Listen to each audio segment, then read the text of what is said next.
Welcome everyone to another video on Curious Human, and today is first episode of Curious Talks. This is my first podcast with Curious Harish. So yeah, curious and curious. Anyways, very curious.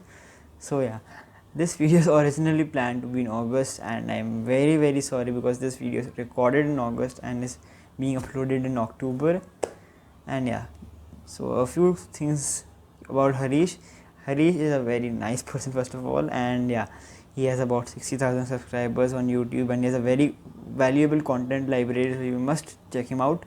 And yeah, apart from that, he has spoken at TED about future of jobs, which is more or less the theme of the entire video at the moment. And apart from that, he is working on two startups at the moment, which is Cleanify and Ulock. Cleanify is an educational platform where students learn together about skills, about freelancing skills, basically like speaking English, like presentation, sales, communication, etc. And Ulock is a chatbot platform for building chatbots for more or less companies. So yeah, two very different startups, and yeah, I am linking everything in the description so that you can check them out on your own. Apart from that, we are free to like comment anything on this video and even negative feedback, because this is my first podcast and I want to know what you think about it, and any kind of question you have for Harish or me or any suggestions, please feel free to leave it in the comments, and even negative comments and all, because I would love to read them and like work on it. So yes, without any further ado, let's get started. Um, yeah. So today we're going to talk about the future of jobs, and he has spoken at TEDx. So the main topic he spoke about was future of jobs. So here we're going to discuss about the future of jobs and freelancing. So the talk he gave was like around pre-COVID. So like, what is the change according to you? Is it going to improve the freelancing situation? Hey Kshitij, first of all, thanks for having me. And yeah, the talk was given pre-COVID, and surprisingly, during COVID, most people, shifted to the gig economy. Like a lot of companies today are skeptical to hire someone full time, and they would rather go and have someone freelance for them because that's cost effective as well. So I do believe that it's going to increase. What do you think? Do you think it's going to increase or not? Because from in my case, I think it's definitely going to increase because companies don't have huge budgets to Yes, have and the full-time accommodation employees. thing also, like people cannot be Exactly. accommodated. Like corporate space is also like, Mm-hmm. even the value is going to decrease over time only. Mm-hmm. Yeah. So even if it's not necessarily freelancing, remote work is something that everyone is going to adopt to. Like companies like Twitter and Facebook, they're gonna use remote work for the next 1 year. And like Twitter's CEO Jack Dorsey said, they might even take it a full. I mean, even in the future, they They are might doing full time. continue Yeah, as a remote work they're saying company. all the Yeah. employees who are not working on the servers are allowed to be full time remote Hmm. workers. But Yeah, I like, mean that's what do you think about pretty the good. mental health of being a freelancer or a remote worker? Because many people Yeah, have a that's the only caveat, right? Of like staying at your home and working. You don't get to interact with a lot of people. I mean, if COVID situation gets a bit normal, if all of us develop herd immunity, then I would say there are a lot of other ways of socializing as well. It's not necessarily in your workplace. You can maybe join clubs. You can maybe have meetups. There are a lot of communities out there, and even a lot of these online communities, right? Like I'm part of a community called Push Start, and even these guys have online offline meetups now and then. So I guess you'll have to join these clubs. yeah, same with. And So like, what is the worst part of being a freelancer during COVID? The worst part about being a freelancer during COVID, I guess in most people's cases, it would be approaching clients because I mean it even this depends. So if it's like a startup which uh, which is already like caught up in COVID situation, like if they're trying to resolve the losses caused during COVID, if they're having like a bad quarter, then most of them would not be ready to hire a freelancer. But at the same time, there'll be few startups which might have just sacked few full-time employees and they're looking for people who would work part-time. So It more or less depends on the companies, so I can't really generalize. And even during COVID, right, few companies are doing really well. Like Byju's is doing super well. They're hiring sales team Same with every day. Spotify and you could, yeah, basically Spotify and Reliance also. Yeah, mostly these communication startups, not communication startups, communication companies are doing pretty well. Even Twilio, if you know Twilio, it's like a company that does I actually like don't. SMS, like all these SMSs by companies are handled by Twilio. Oh, Even that's yeah, doing yeah, pretty I well have heard because, about it once. yeah, because things have moved to text nowadays. So yeah, that's there. So basically the ones which are related to information and entertainment, basically, Yeah, of even sorts. content creators, it's working out. I mean, a lot of YouTubers are having unforeseen revenue spikes Like your and channel as the well. engagement. Yeah, exactly. So guys, please check out this channel as well in the description. So like our Hmm. another other question would be like about startups. So basically you are yourself a chatbot startup. So how Hmm. has your time been going on in this quarantine period? Has it improved or become worse? So what happened earlier was like we've been doing this for a year, right? Last year and all, it was very difficult to reach out to clients. A lot of people weren't like we aren't just a chatbot company. What we do is chatbot plus live chat. So it's like a hybrid because everything cannot be handled by a chatbot. And last year, it was really difficult to convince people to shift to something as new as a chatbot. Like a lot of people were quite happy with the way business was happening, but right now, like especially post COVID, we've seen a surge in demand. People are like, "Hey, we need something to slightly automate our business." And at the same time, because chat is text based, a lot of people are on WhatsApp, on Facebook Messenger. So like as far as this entire sphere is concerned, I think the prospects, the sales has slightly increased post COVID, especially the interest garnered because of automation and text-based messaging. So this is also this stigma about like doing freelancing and working from home, especially in like in India, you could say that people think that if you're a freelancer, either you're a young person or you're jobless. So Mm-hmm. have you seen the stigma being like breaking nowadays more than ever? Yeah, dude. Like I know so many people who quit their job and who are like just working from their home and earning way, way more than what they used to earn at their jobs. At the same time, like the advantage of working from home is that you can work for multiple people at once. So you can do your YouTube, you can work for your startup, you can be a consultant for someone else. Like today itself, I was having a call with a guy from a company called Chatway. He does brand consulting for a lot of companies. He runs this chatbot business on the side. So he's doing multiple things at once, and that's the flexibility that you get when you are working remotely. Right, so you can sit at your home and do so many things at once. Like you're doing this podcast while you're studying because you're at home, Yeah. and that gives you this extra flexibility. So same with like remote working. So like many people are actually having a lot of complaints about remote working right now. The main Mm-hmm. problem is the fatigue and the depression which you go through. So like, Mm-hmm. do you do anything to counter that yourself? I mean, this is even this is like a double-edged sword, right? A lot of people are like, "Hey, I'm being more productive. I'm able to spend more time with my family. I'm able to exercise in the morning. I'm able to, you know, go for a walk in the evening, stuff like that." And at the same time, you would have people who say, "Hey, I'm missing my workplace. I'm getting slightly depressed because there's almost zero social interaction." Um, so I mean, in my case, like even I get bored. I've been at home for like almost 3 4 months, just like most other students. I usually try countering it by having video calls with with my friends because I mean, if you're a human, then you're obviously a social animal, and you need to talk to at least a couple of people every single day to keep you sane. So yeah, that's how I counter it. I just have video calls with random people, not random people, my friends. So like for all the viewers, please actually try to contact your friends. Don't just ignore them for the sake of doing more work or being more productive. Yeah, just go to your contacts page and close your eye, hit a call button, see whom it goes to, and have a conversation. So like how has like building a community worked out for you? Like has your company actually got more clients because of you building a community? Because like Gary Vee's Not example you could really. take, or Not really. Like Qlog especially, we build WhatsApp bots, right? We build WhatsApp live chat solutions and WhatsApp bots for companies, and that's a completely different audience. That's more of B2B SaaS. Um, so my primary community is students. It's like 11th and 12th yeah, graders it's and somewhere college going between students. So 11 to bits and stuff. Like 11 to exactly, yeah. college. Yeah, it's first year students, second year students, 11th and 12th grade students. That's the TG of my community.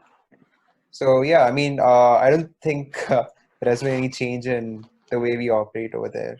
So like you like in your like a recent video you talked about how people in your community are building their own projects. So like have you actually ended up talking to someone who is doing that? Yeah, dude, like it's pretty fascinating. By the way, if you guys haven't checked it out, just go to the community. Uh, like there are a lot of people. Like what I try to do was after every single video, I usually promote these communities. Now, what I mean by communities is these are usually WhatsApp groups or Telegram groups. The advantage of this is that you're able to gather a couple of people who have the same, Interest. ideas. For example, yeah, exactly. For example, in the English speaking video, I was like, hey, if you want to learn English together, then come on this platform. There's a Telegram group for this. And I don't do this for like for selling a course or, doing any Tai marketing gimmick. Lopez and It's Dan just, Tanglo stuff. yeah, I'm not farming a community to later on go out there and sell a course. It's only for getting like-minded people together, and especially during COVID, you can't even go outside and talk to people. Yeah, So I have these some. guys have meetups every Sunday. Like every Sunday, they meet and have video calls and improve their English. I was there in one of the calls, and they were like so optimistic. It was a very positive atmosphere out there. Everyone was just, like they have these activities for English speaking and they were just learning together. So yeah, that's something I'm proud of, the community that is getting formed because the audience is getting together. So like I have also seen something happen that on Discord. So I was one day actually Hmm. just seeing, and some people were just collaborating on building like a game and like building up a movie. Like, and there's a lot of the stuff on happening on Reddit as well. So for those Exactly, who yeah. don't use these platforms, you're like missing out big time actually. Yeah. So when did you get the idea of starting a channel? I started this channel like in ninth grade, I guess. It was just my friends and I wanting to get some YouTube fame. But didn't end up well. I mean, we were like four friends. We sneaked in a camera into school. Like our school didn't, it was a Catholic school. They were very strict.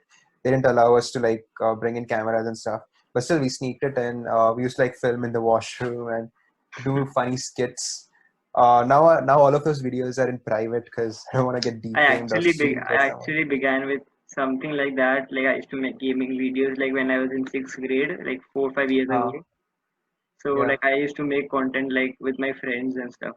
Like back Hmm. then, like we actually made a full length movie also, half an hour, which Damn. had a very bad editing, but it was kind of fun making it. It's fun, dude. Yeah. And then, yeah, so after I love it. that, in 11th and 12th grade, JE kicked in, so I didn't focus on the YouTube channel. And then once I went to Bits, I just renamed, like the initial channel's name was Lifehack Pro, and I changed it to Yeah, Curious yeah, I Harish saw the because it was email. just, I saw the email ID was Lifehack Pro. So I actually got that the old ah, channel name would have been that. exactly. So then I just started posting personal videos. And then you started blogging about bits, and then you like got some degree of virality. Yeah. Bits is something that I'm really grateful to. Like Bits Pilani, I never knew that Bits Pilani would have such a viral effect. I just posted one video called "Day in the Life at Bits Goa." It Yeah, I saw that got video. like I think more than 100,000 views, and then that's how most of my audience came in. So like moving on about the freelance parts, like how do your parents and family react to freelancing? Like right now, I don't do freelancing. Right now, it's just HULOC work, which is pretty similar to freelancing, to be honest. Uh, but yeah, my parents have been quite supportive because anyway, I'm getting in small amounts of money for the family, so I don't think they would complain. But if it's something that's uh, hindering my academics, then they might be a bit concerned, but I try to manage it. I'll be like, hey, academics doesn't matter a lot. Skills is what matters. So yeah, you should have your own story. If you're not able to convince your parents, then you won't be able to convince your customers or your clients. That's like a really good statement. So, like we were going to plan to talk about the chatbot stuff right now. So, Okay. how do you go on building these chatbots? Because I was really curious about that. So now see, what we are trying to do is we are trying to build a platform wherein anyone can come and build a chatbot. Like we are like if you give us, we are not a services company, we are a product company. So it's more of a platform wherein you come in, you'll have like a drag and drop feature wherein So you you're can like like set the flows. more like a middleman than the last in provider. Yeah, yeah, we want to be the not a it's not the middleman, we want to be the platform which enables bot builders to come and build the bot. So like I actually have like a video about on my channel is only going about programming. So like what do you think is the most important language to build upon? Like See, language honestly doesn't matter. Like the modern web is mostly run by JavaScript and Python. So if you want to really get into, programming, then learn JavaScript and Python. But more than language, I would say pick up a good framework. Like first decide if you want to become a backend engineer or a front end engineer or DevOps, and then just pick up that skill and learn that framework. So, like what if uh, someone wants to get into machine learning? What do you suggest them to go into yeah, first? machine. Oh, okay, okay. So if it's like if it's machine learning, then obviously Python would be much better. If it's something related to web development, then I would say JavaScript. Like it's a very vague generalization, but this is how most of it works. So if it's WebD, I would say JavaScript. If it's machine learning, I would say Python. So like coming back to about like you were talking about Python. So like machine learning. So you know the Neuralink stuff is also happening. So like where do you think Yeah, that yeah. is going to go? Neuralink is, if it works out, then that's gonna be a huge change in the way like healthcare is gonna operate, because you could potentially cure diseases that were never, like those were completely uncurable earlier. And it really does make sense, right? Because most of these diseases could be fixed by sending certain pulses in your brain. It sounds very simple, but it's not that simple. And if Neuralink is able to solve that, then that's going to be huge. But the And later stage is uh, what frightens me. Like it's going to control humans and the privacy of people is going to get destroyed of sorts. see, that's something, like everything has its caveat. Even when AI came in, people were like, hey, that's going to take up jobs. But in fact, it was an enabler that helped a lot of companies to create products, which in a way provided more employment. So it just proved everyone wrong. And I think even this is going to be there's going to be a similar case, because it's not about, like, if you're able to save a life at this point, then privacy should be a secondary thought. Like we can obviously set regulations for that later, but right now, if we are in the verge of inventing a life-saving product which can cure uncurable diseases, that's going to be a huge stepping stone in the healthcare industry. So I guess that should be a priority, and regulations, obviously that's important, but I guess we can sort it out after the invention of the product. You actually segued into one part which I actually wanted to talk about was that after the AI revolution is happening, so like there are two type of people who are talking about this. One is a very optimistic one who is saying that it would bring up like creative jobs would come out, but then there's one wing of people who are saying that it would just displace and there will be no replacement. So like where on the Like, debate do you line up? mhm. Like there are two see, extreme ends. see now when GPT-3, you know about GPT-3, right? That OpenAI The text brought in. generator, a tweet generator Ah, and stuff. exactly. So if you check on Twitter, you'll see fancy posts saying, "Hey, you type in this, it'll make a website. You do this," and it's very fascinating. And a lot of web developers are like, "Hey, what do we do now? We're gonna lose our jobs," and that's not essentially true. Like, though I know, I mean, GPT-3 is very complicated. It's like one of the most extreme forms of NLP, but at the same time, it just can't possibly replace a human. Like, say I'm a business owner, and if you give me GPT-3 and if you're like, hey, now you don't have to hire a web developer, you can simply do this. And now what do I do? Like, do I make a watermelon shaped button? And if I should I just type that out? and if I want to change the color, like how do I do that? It's very difficult.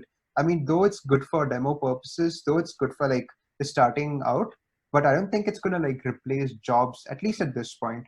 And even if it does, it's at this point like it's very nascent, and it's gonna take a long, long time before it can actually replace people and start doing stuff.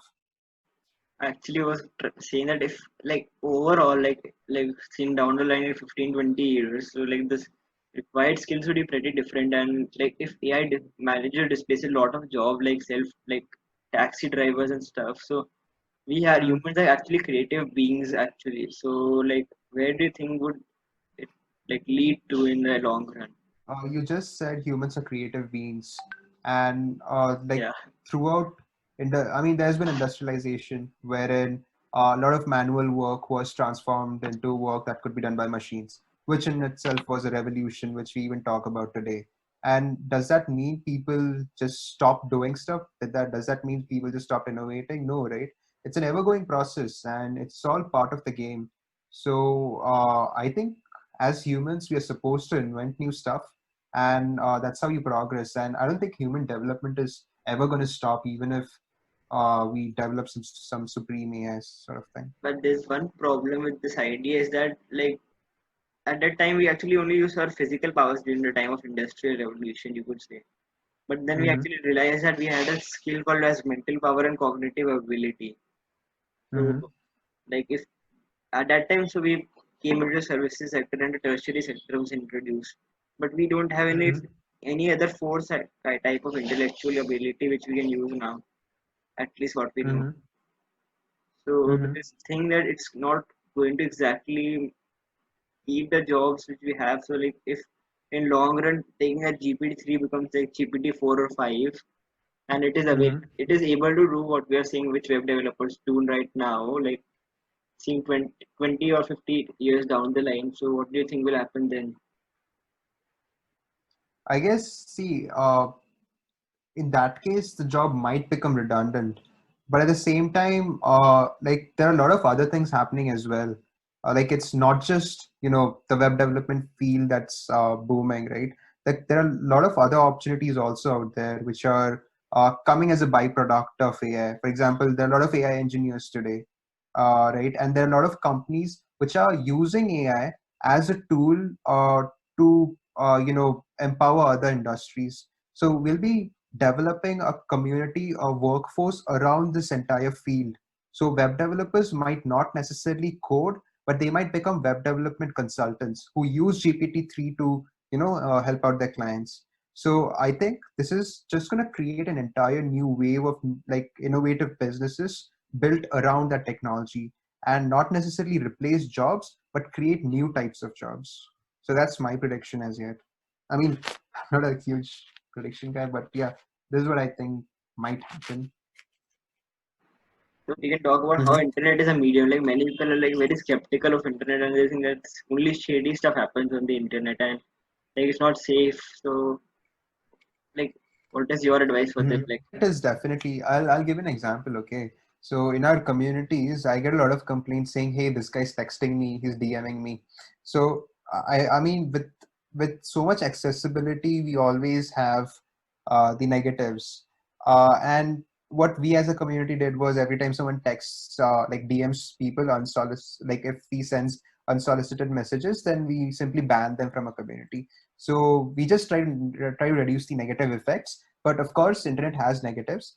But at the same time, when we look at the other side, the sheer amount of positive things that the internet is bringing, the sheer amount of new opportunities that the internet is bringing in is it just outdoes the negative aspects of it. So I would just see people should start leveraging whatever resources they have at hand, like even if it's something as simple as starting a podcast, even if it's something as simple as starting a YouTube channel, or being on Stack Overflow, or just doing Udemy courses. Just use it wisely, and make sure you go to the right, because people say, right, your personality is shaped by the content you consume on the internet. And if you consume, like if you want to become Elon Musk, then try yeah, consuming that's content pretty true. that Elon Musk might consume. If you want to become, say, a software developer, then try consuming, watch, subscribe to those kind of channels, like subscribe to those kind of podcasts on Spotify. And believe it or not, if when you try imitating, or not imitate, but when you try following that particular path, it really works. And like now, like after a few months down the line, you'll notice that, hey, I've improved my software development skills.